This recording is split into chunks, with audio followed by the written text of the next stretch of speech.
Arbuste fruitier, la pépinière en faveur de la biodiversité. Salut les permapotes, salut Gabriel. Salut. Peux-tu te présenter et présenter ton projet?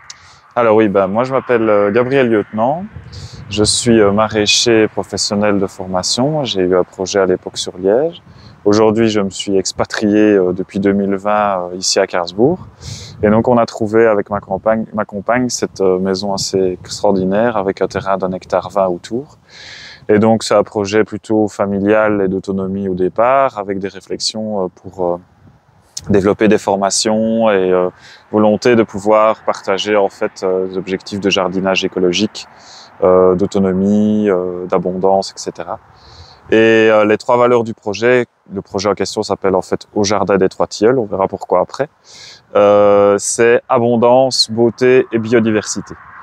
Donc en fait, pourquoi abondance? Abondance en fleurs, abondance en fruits, abondance en végétation, parce que le végétal est quelque chose que j'apprécie énormément. Beauté, parce que je trouve qu'un lieu où on vit, un lieu où on donne des formations, un lieu où on veut partager notre connaissance, c'est bien qu'il soit beau, qu'il soit agréable à partager. Et biodiversité, parce que je suis un naturaliste convaincu, guide nature, et que la biodiversité aujourd'hui ne va pas bien. Et que pour moi, mon rôle, c'est de pouvoir la préserver à ma petite échelle. Et donc ici, on a, je dirais, une volonté que entre 60 et 70% des essences qui sont installées, soit en vivaces, herbacées, soit en ligneux, ce soit plutôt des essences dites indigènes.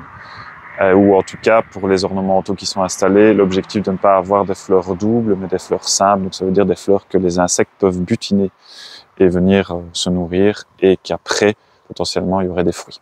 Voilà.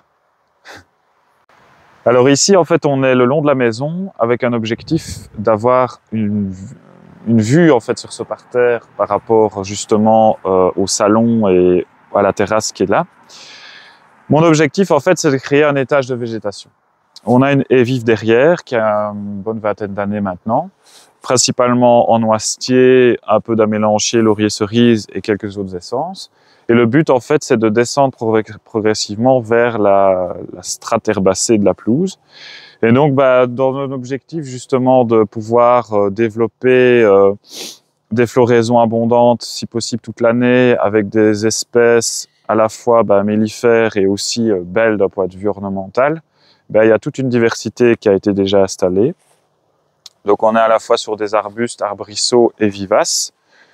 L'exemple ici, quand on parle d'essences indigènes, on a l'origan sauvage, donc la floraison est très mellifère. Et l'intérêt de cette plante-là, c'est que ça fait plutôt une couverture en coussin assez basse, donc il va ramper. Donc ça, c'est vraiment assez intéressant. Ensuite, on a le thym rampant, on a à côté la tanésie, qui sont de nouveau des espèces indigènes.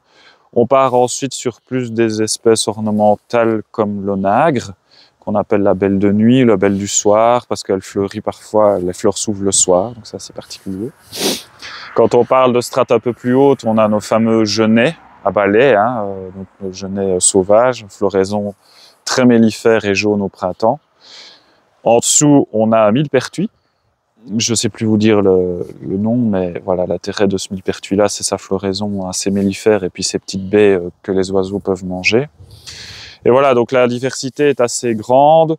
On a groseilliers à fleurs derrière, qu'on appelle les groseilliers sanguins, des lilas, de nouveau un autre genêt, de nouveau des graminées. Et ici, on a de nouveau une plante indigène qui est la mélisse officinale, donc qui fait une floraison très mellifère et qui est comestible, qu'on peut manger entre autres dans le taboulé. On a bien sûr les sédum téléfium, qu'on connaît bien, qui sont très mellifères aussi. Là derrière, on a des érables japonais et une essence qui est très appréciée de ma compagne, qui est ornementale mais qui est très belle, c'est le liquide ambar, Stiracifolia. Donc on appelle le copalme d'Amérique. Donc c'est un cousin du platane. Et en fait, c'est pas un grand arbre, il fait 25 mètres de haut à peu près. C'est déjà pas mal, mais ça reste petit pour des arbres. Et l'intérêt de cette essence-là, c'est qu'en automne, il devient dans les teintes orange, rouge, sanguine, donc c'est très beau. Donc voilà, il y a le côté aussi beauté du jardin. Je ne suis pas contre les espèces ornementales tant qu'elles ne sont pas invasives et tant qu'elles apportent un attrait quand même pour la biodiversité. Et alors voilà, donc ce qui est particulier ici avec ce parterre-là, c'est que j'essaye, en général un peu partout où j'aménage des choses, de pailler. Pour gagner du temps au désherbage, pour que le sol soit vivant, pour que les plantes qui y sont installées puissent justement bien se développer. Et alors, en fait, j'utilise la méthode paillage carton. Donc, je peux montrer ici. Donc, en fait, au printemps, c'était comme ceci. Au printemps, on avait vraiment la pelouse. Et donc, en fait, j'ai placé des cartons, si possible des cartons non traités, donc des cartons bruns avec un minimum d'encre. Et en fait, je les ai placés tout autour de mes plantes, tout autour de mes arbustes déjà présents, ou avant d'installer les fleurs.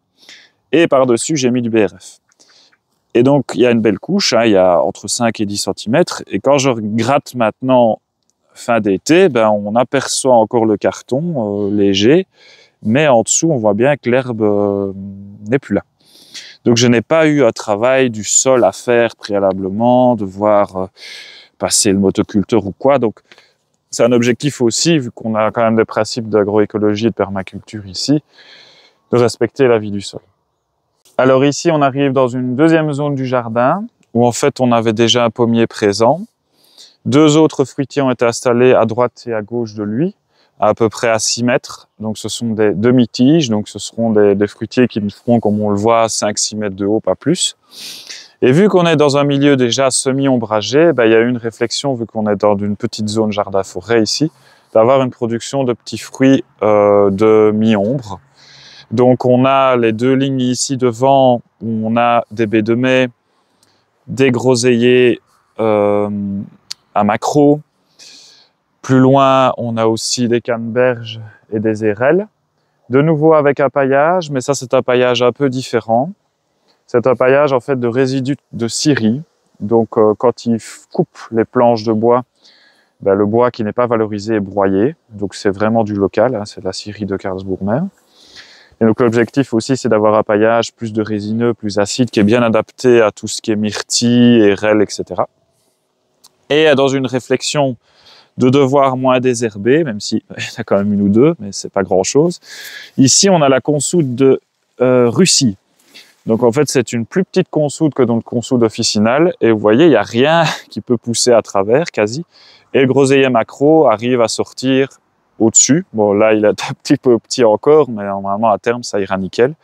Et donc, il y a une réflexion vraiment aussi pour tout ce qui est aménagement de petits fruits, de soit avoir un paillage durable, soit avoir un couvre-sol qui permet justement de moins désherber. Et donc voilà, j'essaye de vraiment m'adapter à ce que j'ai déjà sur le terrain. Voilà, en gros.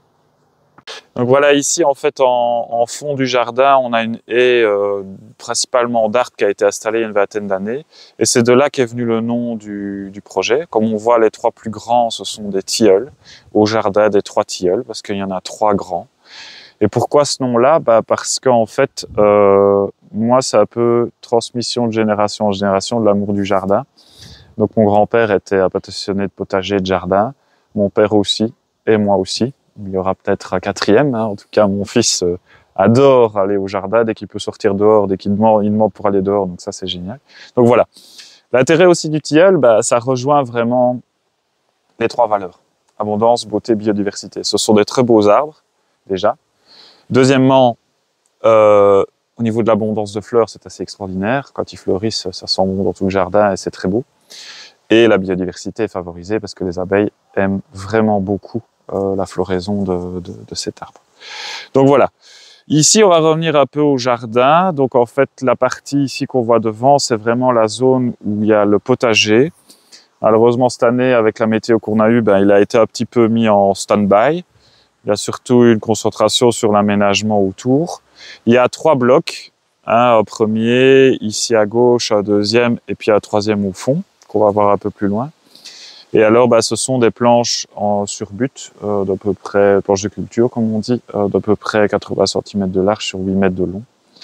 Et devant, dans une volonté de nouveau de beauté, d'abondance, de biodiversité, j'ai installé, en fait, j'ai fait un demi-cercle où j'ai installé différentes essences de fleurs, là, quasi toutes indigènes, entre autres grâce à notre partenaire Apiflora. Il y a aussi la microferme du bout du monde à Crêpes, notre ami Michael Dossin qui m'a fourni des plants, et d'autres semis et des plants que j'ai récupérés aussi.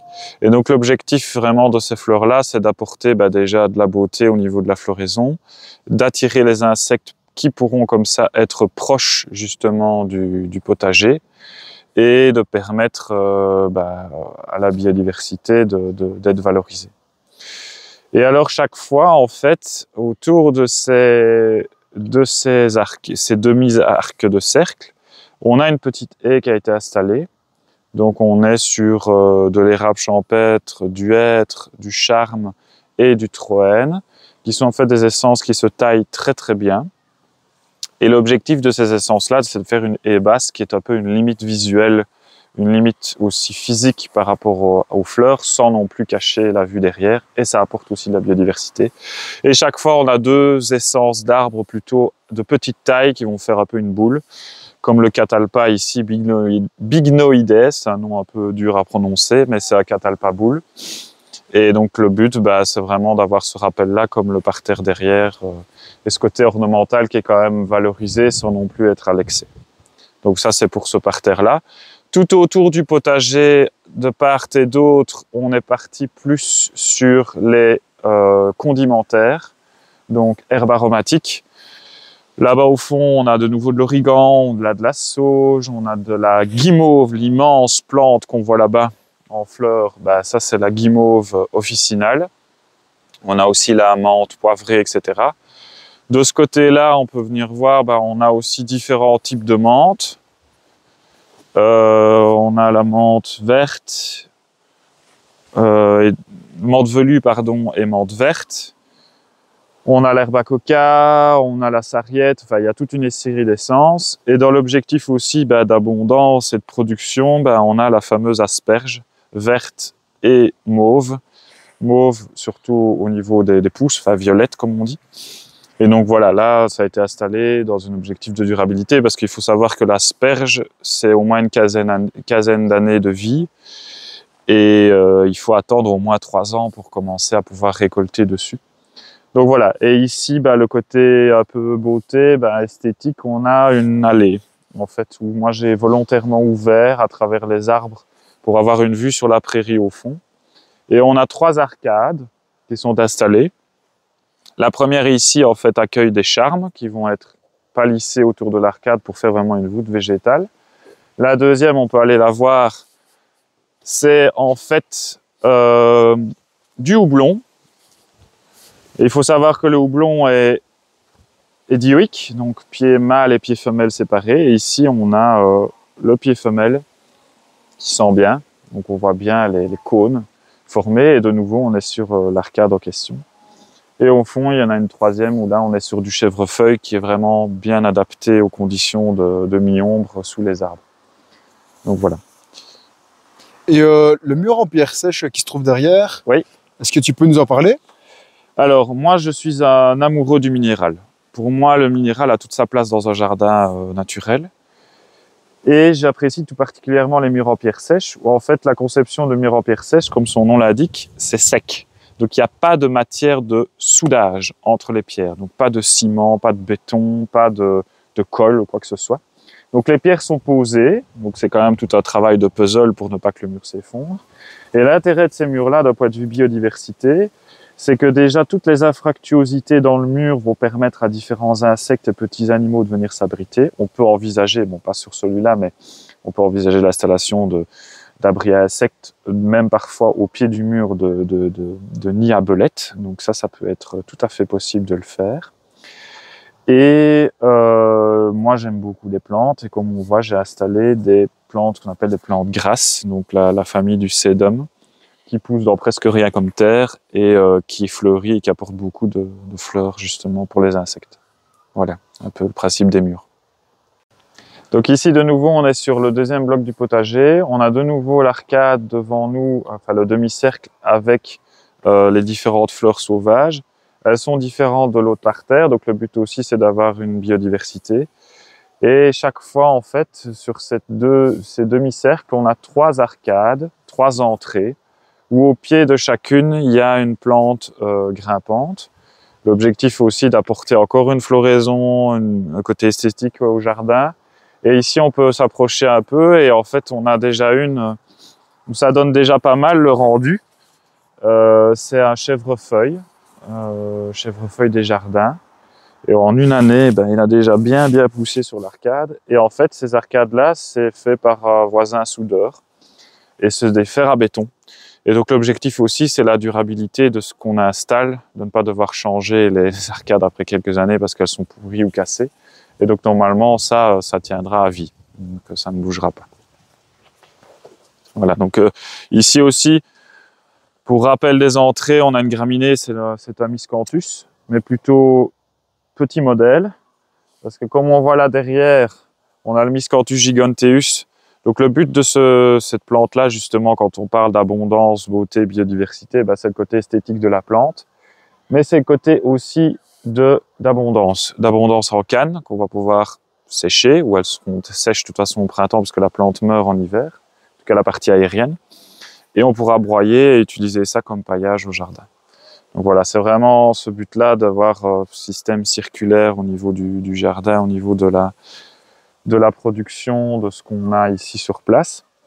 Ici à côté, l'objectif aussi, c'est que le jardin soit un lieu de jeu pour les enfants. Et moi, je rêvais de faire une cabane végétale pour mon fils. Donc ici, en fait, ce sont des charmes communs qui sont installés en 3/4 de cercle. Et le but à terme, c'est qu'en fait, on va faire un véritable igloo végétal. Donc dans quelques années, si tu reviens, Corentin, tu pourras revoir tout ça, peut-être en igloo fermé, pour avoir vraiment quelque chose aussi de durable. Et puis côté biodiversité, ça apporte aussi en plus du végétal au jardin. Alors ici, on est sur le dernier bloc du potager, qui est un peu plus petit. Ça a l'air un peu fouillis comme ça, mais il y a quand même des buts de culture. Vu cette année difficile qu'on a eue, j'ai plutôt mis ça en engrais vert. Et donc ici, on a beaucoup de capucines, en fait. Volontairement, je ne l'ai pas installé. Il faut savoir que c'était quelques plants de l'année passée qui sont sursemés. Et je me dis pourquoi pas, elle a tout couvert, donc elle protège le sol, elle le nourrit, elle l'empêche d'être envahie par les adventices et aussi elle le préserve des aléas climatiques. Et donc fin d'automne ou courant d'automne, quand le gel va arriver, les plants vont mourir, et elle va se décomposer et au printemps on aura de nouveau un sol prêt à être cultivé, j'espère correctement cette année. Donc voilà. Donc ça c'est pour les zones du potager. Ça a un peu envahi ici sur le bord, mais ça on est sur un mûrier rond sans épines. L'avantage de ce plan-là, c'est déjà la production de fruits. Ce sont des très grandes lianes que je dois normalement tailler et aussi tutorer. Mais vous voyez, il n'y a pas d'épines, donc ça c'est l'intérêt justement de ce mûrier ronce-là. Alors ici, on est devant la maison. On profite en fait de l'orientation sud-est, sud, pour justement installer, ici on a fait ça il y a 2-3 ans, une rocaille. Alors, je n'ai pas vraiment drainé le sol à outrance, sauf lors de l'installation de quelques plants comme le romarin. Mais le but, c'est de profiter de la chaleur du mur, de profiter de l'orientation, pour installer des plantes plus dites méditerranéennes, que clairement derrière la maison, elles s'y plairaient moins. Donc ici, on est parti sur des essences plus adaptées aux conditions chaudes. On a le figuier. On a le romarin classique, on a le romarin rampant à côté. Derrière moi, là, le grand plan, c'est un laurier sauce. Et donc, étonnamment, il y a eu -14 l'hiver passé, ils n'ont pas gelé. Parce qu'en fait, le sol étant drainant, l'orientation sud, ici, c'est un endroit qui se réchauffe beaucoup plus vite que partout ailleurs dans le jardin. Et ce que je remarque aussi, quand je tonds la pelouse, ici, ça pousse toujours moins que derrière, parce que c'est plus sec. Donc volontairement, on a installé plus des essences adaptées à ça. Et alors toutes les pierres qu'on voit là, en fait, c'est lors des plantations d'autres arbres, c'est ce que je récupère dans le sol. Et donc je mets ça en paillage. Et donc ça aussi, ça réchauffe le sol plus rapidement au printemps, ça permet de lui garder un drainage aussi naturel, donc voilà. Et alors là, sur le côté, on a une pêche de vigne, donc c'est un pêcher à semis, donc c'est une petite pêche assez sucrée. Il ne m'a pas encore donné de pêche, mais il se porte plutôt bien et il apprécie justement l'orientation sud-est. Et derrière, on a des vignes que je dois encore tutorer et on a déjà eu les premiers grains, les premières grappes l'année passée. Et donc voilà, là, le but aussi, c'est qu'elle soit palissée sur le mur au chaud. Et quand on parle de biodiversité, pour terminer ici, ben, moi, volontairement, j'ai gardé ce lierre-là. Je l'empêche de monter trop haut, mais ici, c'est un abri, un lieu de nidification pour les oiseaux, surtout les moineaux. Et alors, en automne, on voit tous les boutons floraux, ça grouille d'insectes parce que c'est une grosse source de nectar et de pollen avant l'arrivée de l'hiver pour beaucoup d'insectes. Donc ici, on est une entrée du jardin en fait qu'on peut accéder avec un véhicule. Moi, je rêvais d'une drève avant d'acheter cette maison et on est tombé dessus. Donc ici, on a tout un alignement d'arbres, principalement des espèces indigènes. Donc on a l'aulne, on a des noisetiers, on a des sorbiers, on a des tilleuls. Et donc ça crée vraiment un corridor végétal vers une autre partie du jardin qu'on va découvrir. Et alors volontairement, devant chaque entrée de chemins principaux comme ça, j'ai installé 2 essences d'arbres un peu pour le rappel de l'entrée. Et ici, on est sur du charme fastigié, donc c'est un charme qui pousse un peu en forme de lance. Volontairement plutôt ces essences-là parce qu'on a déjà des gros castars derrière et le but c'est pas non plus qu'ils soient trop en concurrence, quoi. Donc voilà, on va prendre la drève, on va découvrir. Donc ici, on peut circuler avec un véhicule, bon, quand les conditions climatiques le permettent, donc quand il ne fait pas trop humide. En tout cas, on évite de faire ça en hiver quand il a beaucoup plu. Et donc vraiment, on rentre dans une zone un peu plus de sous-bois et c'est assez sauvage, donc je n'ai pas fauché volontairement pour favoriser la biodiversité. C'est des zones de toute façon qui sont moins productives, donc le but c'est pas non plus de produire et d'entretenir tout à tout va. C'est l'objectif aussi d'un jardin réseau nature, donc c'est un jardin qui est labellisé par Nantagora réseau nature, donc on s'engage vraiment à préserver la biodiversité. Donc voilà, un peu cette zone-là. Volontairement, on a des tas de branches qu'on ne va pas utiliser pour broyer ou pour brûler ou quoi que ce soit, qui sont en fait des refuges pour beaucoup d'insectes et d'animaux. Donc volontairement, on garde ces zones-là. Et donc petit à petit, on rejoint en fait la partie du jardin. Donc sur la gauche, ici, on a le jardin. On a notre beau noyer ici. Bon, cette année, les conditions climatiques ne lui ont pas permis de produire beaucoup, mais il produit vraiment beaucoup de noix en général chaque année. Et donc, voilà, c'est des arbres qui étaient déjà là quand on est arrivé, il y a à peu près 4 ans. Mais voilà, ils ont tout leur intérêt ici. Et donc, on continue la drève. En fait, volontairement, j'ai voulu la prolonger parce qu'on va arriver dans la prairie, qui est une zone aussi qu'on a héritée en achetant la maison. Et on a de nouveau quelques essences plus rares. Donc, l'objectif ici de la drève qui va continuer, c'est que par rapport à l'ancienne drève où les arbres sont plus près les uns des autres, ici, on a espacé beaucoup plus.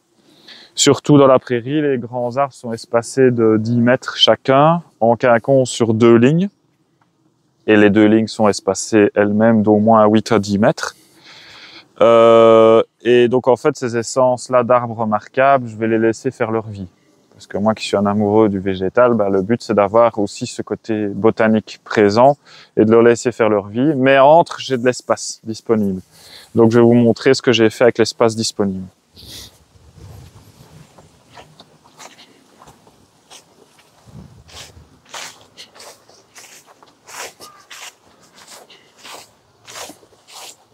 Donc ici, on arrive vraiment dans la zone de la prairie.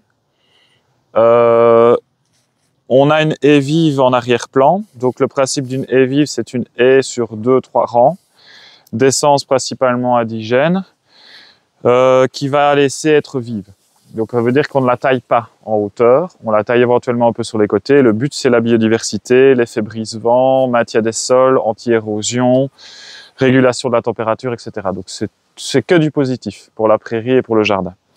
Et à l'avant, on a notre alignement d'arbres marquables. Et donc ici, on commence par la lisier terminale, qui est quand même une espèce indigène, mais assez rare, qui fait des fruits comestibles, on appelle aussi le cormier. Et entre, on a de l'espace disponible, devant la haie. Donc volontairement, moi j'ai installé, dans l'objectif d'abondance et de production, des saules têtards ou des trognes. Et en fait, l'objectif ici, c'est que ces bois-là, à terme, on va tailler, on va utiliser ça pour faire du broyat, donc du BRF. Et pourquoi pas aussi avoir du bois de chauffage en fonction de la taille de croissance des individus ici. Et donc chaque fois, entre ces arbres marquables installés tous les 10 mètres, donc on voit bien ici la lisier, et puis après on a plus loin le noyer, on a 10 mètres de ligne, il y a 3 trognes ou 3 têtards installés tous les 2 mètres. Et entre, ici on le voit, on a une casseille, donc on a installé plutôt des arbrisseaux, des petits arbustes comestibles, ou pas, ça dépend, mais en général c'est quand même beaucoup de comestibles. Là on a notre pépinière, donc l'objectif de continuer là et vivre, tout ce qu'on récupère dans le jardin, tout ce qu'on me donne comme plan en général indigène, je les installe là provisoirement avant de les installer en place définitive après. Et de nouveau, derrière, on a le deuxième alignement d'arbres remarquables, où entre autres, ici, le plan ici, c'est un châtaignier de Lyon, donc c'est un châtaignier greffé dans l'objectif d'avoir des châtaignes un peu plus grosses et plus rapidement. Et ça va, il va bien. Il est en deuxième année, là, et il a bien démarré.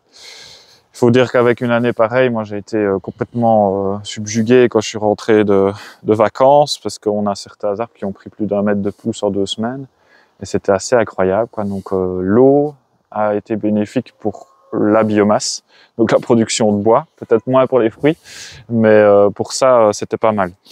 Et donc en fait la drève continue, voilà le but c'est qu'elle continue, elle fera peut-être à terme tout le tour de la prairie, là on a quand même 1 hectare de prairie.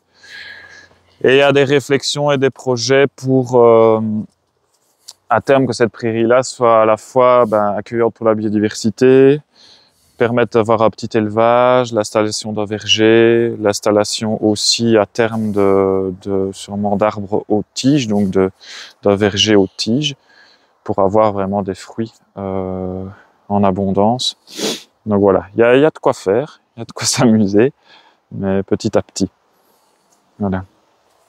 Et alors ici, quand on revient justement à nos arbres remarquables, vraiment dans une réflexion de biodiversité, abondance, donc production de bois, de fruits et aussi de floraison, on a le bel exemple ici. Donc notre arbre remarquable, c'est le merisier. Donc c'est le cerisier sauvage. Donc lui est espacé de 10 mètres par rapport aux 2 bouleaux qu'on a là, les 2 jumeaux. Ceux-là, je ne vais pas les couper. Pourquoi? Parce que déjà, ils vont apporter une belle biodiversité au jardin. C'est un arbre assez beau, moi je trouve, aussi d'un point de vue esthétique. Et on va pouvoir avoir de la sève de bouleau au printemps. Donc ça, c'est chouette.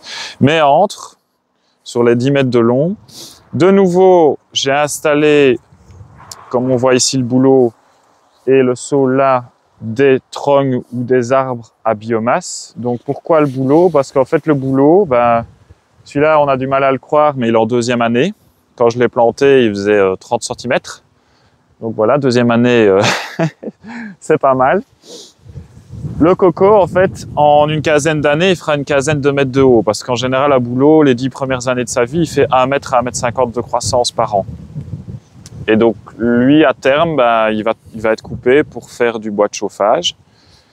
Et les 2 arbres remarquables pourront peut-être à terme se toucher, mais ils auront la place pour bien se développer. Et entre ces productions de biomasse, vu qu'on est sur un côté un peu plus ensoleillé de la prairie, j'ai installé un basse-tige. Donc ce sont des fruitiers basse-tige, donc ça ne feront qu'à peu près 2 mètres de haut. Ici on a sur un radou, un pommier radou. Pourquoi des basses-tiges? Parce que potentiellement, les 2 grands arbres remarquables là, ils vont peut-être se toucher, il y aura peut-être trop d'ombre à terme, donc il sera peut-être voué à disparaître un jour. Et vu qu'il produit plus vite et plus de fruits que les autres fruitiers, ben, on a une réflexion d'avoir un étalement de la production de fruits. Donc j'installe d'abord des bastiges pour avoir des pommes plus rapidement, mais en général ça vit une quinzaine d'années, hein, un bastige, ça ne vit pas très vieux. Mais à terme dans la prairie, il y aura des hautes tiges, donc là ce sont des arbres beaucoup plus grands, 25-30 mètres de haut, mais qui vivent beaucoup plus longtemps, 100, 150 ans, 200 ans. Donc voilà, il y a vraiment cette réflexion-là à long terme, en tout cas j'essaye. Et entre ces bastiges et ces plants à biomasse, on a de nouveau des arbrisseaux à production de fruits. Et ici, on a la baie de goji. Ces plants-là sont qu'en première année, donc ils ne produisent pas encore, mais ils sont plutôt pas mal. Et après, on a fusain, pourquoi pas valoriser pour faire du fusain. Et ensuite, les petits plants ici, ce sont les cornouliers mâles, donc qui vont faire les fameuses baies comestibles et qui sont plutôt des petits arbres ou arbustes, donc ils vont normalement assez bien se plaire ici au pied des plus grands. Donc voilà. Et ici, bâché, j'ai pas eu le temps cette année avec la météo qu'on a eue. J'ai dû faire des choix. Pourquoi une bâche? Pour faire mourir en fait l'herbe en dessous. Géotextile comme ça, l'avantage c'est que l'eau passe, le sol reste vivant. Mais ici, il y aura une prairie fleurie l'année prochaine sûrement, donc ça va être un mélange de fleurs sauvages pour avoir justement le côté biodiversité, floraison, abondance qu'on recherche aussi au jardin. Donc voilà. Et la drève s'arrête là pour le moment, mais à terme, elle continuera. Voilà. Et tu as aussi un orme? Oui, alors oui. Donc moi qui suis fort attaché aux espèces plus remarquables, hein, et vraiment cette réflexion-là d'un peu trouver des plants uniques, cet orme-là en fait est un semis qu'on m'a donné petit comme ça il y a 3 ans. Donc c'est pas mal la croissance, surtout cette année. C'est l'orme de montagne. Et donc l'orme de montagne en fait c'est l'orme qui malheureusement a fort souffert de la graphiose dans les années 70, qui a quasi disparu du continent européen. Et en fait, son papa vient de Sberchamp sur un arbre qui a résisté à la graphiose, donc il y a 150 ans, je pense, pas loin. Il faut savoir que son papa fait 40 mètres de haut, donc je lui ai laissé quand même de la place, le coco, ici. Et le voisin, qui est aussi un passionné d'arbres, m'a donné un bébé, un semis, que j'ai installé comme arbre remarquable dans la drève ici. Et c'est assez extraordinaire parce qu'il était ici à peu près au printemps, là, au niveau de la pousse. Il a fait plus d'1 mètre de pousse en 1 an. Je vais d'ailleurs devoir choisir parce qu'il a plusieurs têtes et le but c'est de ne pas qu'il fasse trop de fourches, donc il va falloir un peu choisir. Mais voilà, il a l'air de plutôt bien se plaire. Donc pourvu que ça dure. Voilà. Tout comme le peuplier noir? Oui, un peu plus loin, oui. Juste une petite parenthèse ici, voilà, on a l'installation de petits fruits, hein. Et il y en a, hein. Des bonnes framboises. Framboisier remontant, donc la production est surtout importante en fin d'été. Et remontant, pourquoi? Parce qu'ils produisent 2 fois l'année.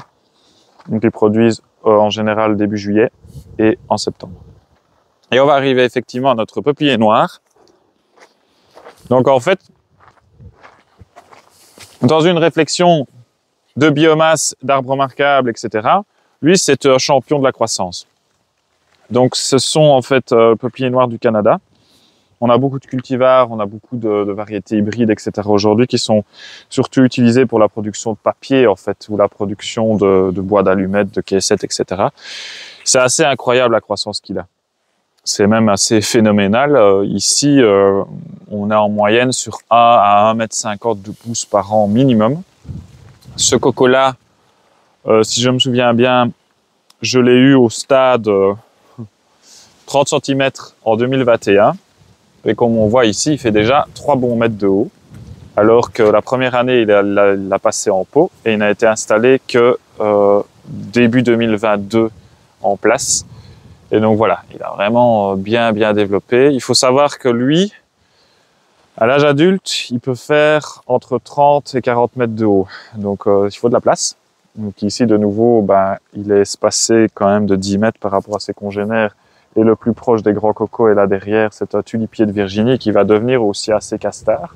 Mais on voit bien qu'il y a quand même une grande distance parce que ces arbres-là, moi je ne souhaite pas les tailler. Je souhaite juste leur laisser faire leur vie. Et donc je préfère qu'ils puissent se développer en plein leur potentiel. Par contre, dans les lignes, comme j'expliquais, ces arbres-là vont être taillés pour une production de bois.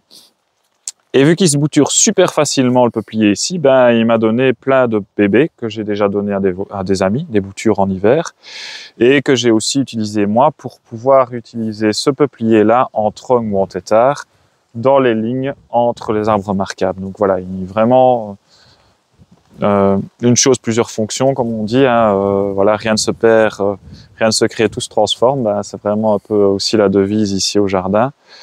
Et donc voilà. C'est une essence qui est un peu moins intéressante point de vue biodiversité parce que ce n'est pas le peuplier indigène, mais il y a quand même cet intérêt-là au niveau de la production de biomasse. Par contre, quand on parle de peuplier indigène, on a le peuplier tremble ici. Donc ici, ce plan-là, moi, je vais l'utiliser plutôt comme tétard. Mais la particularité du peuplier tremble, c'est assez extraordinaire parce qu'en fait, tous les plants que j'ai ici de peuplier tremble viennent de drageons de racines. Donc, c'est une pousse qui sort de la racine, qui vient de chez mes parents. Donc, c'est un clone, vraiment. Le peuplier tremble, on le voit, il a en fait un long pétiole et la feuille bouge dans le vent. Et donc, c'est assez agréable comme bruit, ça fait un peu un bruit d'eau. Et donc, ce côté drageonnant, en fait, ça peut créer des populations de plusieurs troncs. Et donc, le but ici, lui, c'est qu'il va être taillé en tétard, mais il est installé aussi et va être installé à terme dans des taillis où, en fait, tous les X années, 10, 15 ans, je couperai des troncs et il en reprendra des nouveaux pour l'objectif aussi de production de bois de chauffage. Pourquoi bois de chauffage et pourquoi partir sur des essences où, en fait, le bois n'est pas de grande qualité au niveau chaleur? Parce qu'en fait, on a la chance d'avoir un poêle de masse. Et le poêle de masse à la maison, en fait, on peut brûler du bois blanc, comme on dit, donc du bois très léger, pas dense, qui pousse très vite, comme du saule, du peuplier, du tilleul, etc., de l'érable ou d'autres essences.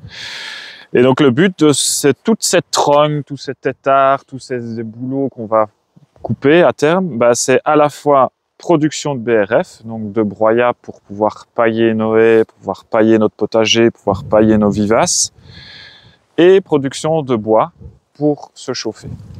Et donc le but aussi des trognes et de ces arbres-là, c'est que c'est en fait, c'est durable en fait.